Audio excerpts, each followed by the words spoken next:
1.6 other type of equations.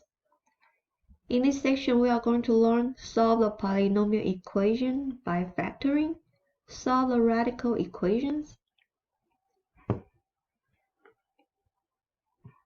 The strategy for solving the polynomial equations. The step 1, you write the polynomial equation in the standard form. So here, standard form, that means your form need to have the descending order.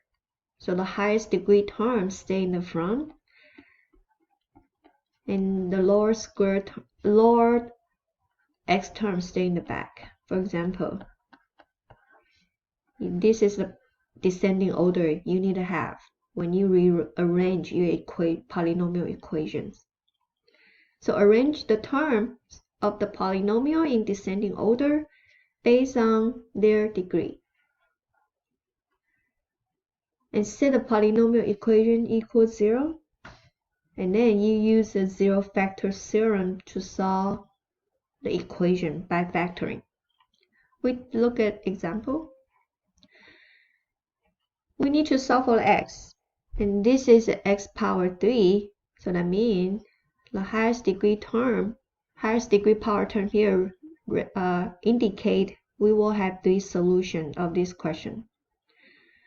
So discover your equation first. Prior you take out the finding the factor form, we need to take out as much possible as you can from the equation. So these 3 terms, they all have the factor of x. So I'm going to bring the x to the outside first. Now the first term change to 6x squared minus x minus 2 equals 0. And then we take the factor form of these 3. So here, because the 6 is not a coefficient 1, you might want to swing this 6 to the back. So you'll have the x, the inside 3 term will change to x squared minus x minus 12 equals 0. Now we take the factor form of these 3. We will have the x times x, set equals 0. 2 numbers multiply, you get a 12. Sum those 2, you get a 1. This is a 1, right? So that means only 2 numbers are 4 and 3. The middle term, we have the -1, which is the larger number go with a negative sign, small number go with a positive sign. Do not forget, you just swing the 6 to the back, right? So now you need to return it back, divide by 6, and only under the number term. Now you reduce by 2, you get a 2/3. Reduce by 3, you get a 1/2. So now we rewrite the factor form. You will have an x times, now this 3 swing back to the front of x term. You have the 3x minus 2. Swing this 2 back to the front, you get a 2x plus 1 equal 0. So this is your factor form. Now from the factor form, we can solve for x. So your x equals 0. This is one solution. Or x equals 2/3.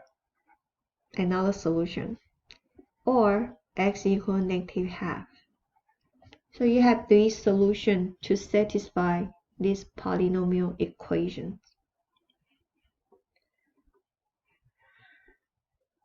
The second type of the equation is the radical equation. So the strategies for solving the radical equation with the square root or cube root, the strategy would be step 1, we isolate one radical on the left side of the equation.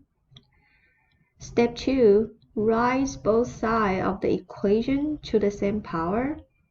If the radical is a square root, square both sides.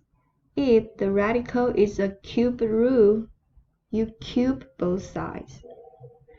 Step 3, if a radical remains, repeat step 1 and step 2.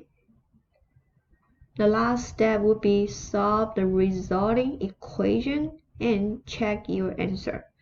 In other words, when you have the square root equation, you need to check your answer. We look at the example. This question has the square root x plus d minus 4 equals 7. So the first step, we want to isolate the square root sign, right? So we want to isolate this term by itself on the left-hand side. So that means the 4 need to move. So bring the 4 to the right-hand side, 10 to the 11. And then you have the square root x plus d by itself. Now, raise the square on both sides because you have the square root sign. So raise the power 2 on both sides. Then the power 2 will cancel with the square root sign. So you will have the x plus 3 remaining on the left-hand side, and the right-hand side 10 to the 121.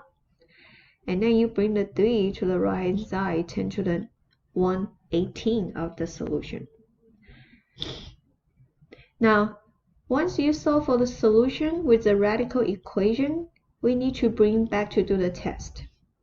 So 118, when I plug in back to here, I will get 121, right?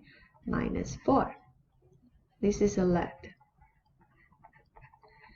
Now, square root 121 is 11 minus 4.